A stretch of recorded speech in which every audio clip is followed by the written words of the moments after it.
permis à un non-juif d'étudier la Torah? Si oui, dans quelles conditions? Réponse. Nous avons deux versets dans la Bible qui indiquent qu'un non-juif n'a pas le droit d'étudier la Torah. Le premier se trouve à la fin de la Torah, au début de Parashat Zot HaBracha. Torah tziva al Moshe Morasha Kilat Yaakov. Moshe Rabbeinu nous a ordonné la Torah, Morasha héritage, Kilat Yaakov pour la communauté de Jacob. Donc c'est un héritage exclusif que pour la communauté de Jacob, donc le peuple d'Israël. Deuxième verset dans les Tehillim, fin du Tehillim 147, je vais vous le lire dedans la traduction en français. Il a révélé, donc Dieu a révélé ses paroles à Jacob, donc de nouveau c'est le peuple d'Israël, ses statuts et ses lois de justice à Israël. Il n'a fait cela pour aucun des autres peuples, aussi ces lois leur demeurent-elles inconnues. Alléluia. Donc de là nous apprenons que les non-juifs n'ont pas le droit d'étudier la Torah. Néanmoins, il est écrit dans le Talmud qu'un non-juif qui étudie la Torah est comparable au grand prêtre, comme ça a dit Rabbi Meir. Gemara, dans le traité Sanhedrin, page 59a, dit un non-juif qui étudie la Torah est passible de mort. C'est pas qu'on doit le tuer, c'est shalom, à Dieu ne plaise, c'est qu'au niveau des dégâts qu'il fait dans son âme, alors c'est comme s'il est mort. Il est déconnecté de la sainteté d'Hachem. Bien que lui a l'impression qu'il se connecte dans la Torah, au contraire, il se déconnecte. C'est interdit pour lui et il est coupable de mort dans le ciel. Ce n'est pas une mort réelle ici, c'est quelque chose de virtuel, spirituel. Demande à Gemara, mais c'est marqué que Rabbi Meir a dit que chaque non-juif qui étudie la Torah est comparable au grand pontife, au Kohen Gadol. Répond à Gemara, ça dépend. C'est quand il étudie les 7 lois noachides. Les non-juifs ont l'obligation de pratiquer les 7 lois noachides, donc ils doivent les connaître.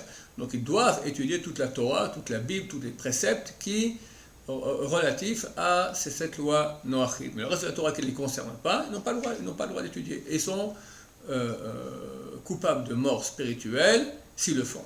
Dès lors, un juif qui enseigne la Torah à un non-juif, lui aussi, il fait un interdit de l'ifnei hiver l'mirshol. Tu ne mettras pas un obstacle devant un aveugle. C'est quoi? C'est pas si je mets un obstacle devant un aveugle, je ne fais pas cet interdit-là, c'est une façon imagée, c'est faire un péché à quelqu'un. Donc si maintenant un non-juif pose une question et je lui réponds, c'est une question de Torah qui ne le concerne pas, alors je fais moi-même un péché. Pourquoi? Parce que je lui fais faire un péché qui le rend passible de mort spirituelle. Et pourquoi je devrais avoir ça sur la conscience? On me dira comment c'est que maintenant je mets tous mes cours sur internet, je donne des réponses écrites même aux goïm. La réponse est que je ne vise pas les non-juifs, je vise les juifs. Maintenant que le goï veut aller maintenant par lui-même regarder, c'est son problème, c'est pas mon problème. Moi je vise les juifs. On ne peut pas m'empêcher d'enseigner la Torah aux juifs. Il y a 3 cas néanmoins où les non-juifs ont le droit d'étudier la Torah. C'est-à-dire qu'on peut leur répondre, ils peuvent soit étudier, soit on peut leur répondre des paroles de Torah. S'il vient attaquer la Torah, il pose une question en tant qu'attaque. Alors là, on doit lui répondre pour lui montrer qu'il a tort et que c'est la Torah qui a raison. Deuxième point, il aimerait éventuellement se convertir. Et un peu se convertir sans connaître vers quoi on va. Donc lui a le droit tout à fait d'étudier la Torah. On apprend cela de la Gemara traité Shabbat page 31, où Hillel Hazaken, le vieux Hillel, donc une des plus grandes figures du judaïsme, a enseigné, il y a par 3 fois on voit comment il enseigne la Torah à des non-juifs qui pour finir se sont convertis. Donc comment il a fait une chose pareille, ils n'étaient pas encore convertis. Rabbi Kavaïguer dit qu'ils étaient déjà convertis. Le Maharsha dit que non, et on tranche comme le Maharsha, qui dit qu'ils n'étaient pas encore convertis. De là on apprend qu'un non-juif a le droit, et je dirais même aujourd'hui c'est extrêmement conseillé, qu'il apprenne toute la Torah très bien pour qu'il puisse se convertir en connaissance de cause. Sinon, il ne sait pas vers quoi il va. Et après, il se convertit, il devient juif, il regrette, si j'avais su, je ne me serais pas converti.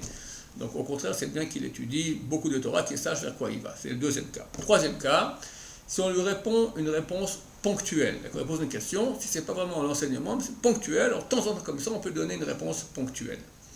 Alors, Yosef, c'est lui, donc c'est vrai qu'il y a peut-être des rabbinimes qu'aujourd'hui ils veulent autoriser, mais on ne peut pas compter sur leur avis, parce qu'on a les grands de Torah.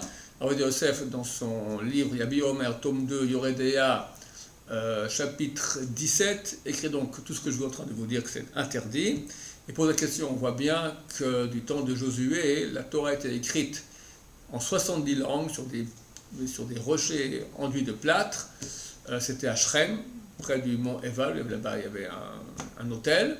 Et la Torah a été écrite d'abord en 70 langues, pour que les goïms viennent et voient que vaut notre Torah et se convertissent.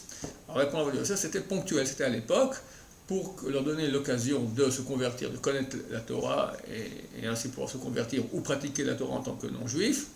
Dès lors qu'ils n'ont pas profité de cette occasion-là, ces pierres ont été effacées, et dès lors, ils n'ont plus le droit d'étudier la Torah, à moins qu'ils se convertissent, ou à moins qu'ils veuillent se convertir éventuellement. Il y a des livres écrits, en hébreu en tout cas, et ce serait bien que quelques personnes les traduisent. Un des grands spécialistes des Noachites, c'est le Rav Yoel Schwartz, qui est un très grand Talmid Chacham, ici à Jérusalem. On peut lui écrire, il répond, il a aussi des traducteurs digital, donc même du français, de l'anglais, il peut répondre. Et il a écrit, j'ai ici dans la bibliothèque des livres écrits pour les non-juifs sur la Torah, mais d'après ce qui est permis aux non-juifs d'étudier. Mais un non-juif comme ça, par curiosité ou par plaisir ou par excitation intellectuelle, veut maintenant étudier la Torah des juifs, c'est absolument interdit, et il se met en danger de mort spirituelle, à Dieu ne plaise. Alors que Dieu nous aide, Hachem, à bien mettre les limites, qu'est-ce qui permet, qu'est-ce qui est interdit, et ainsi tout le monde sera content. Amen.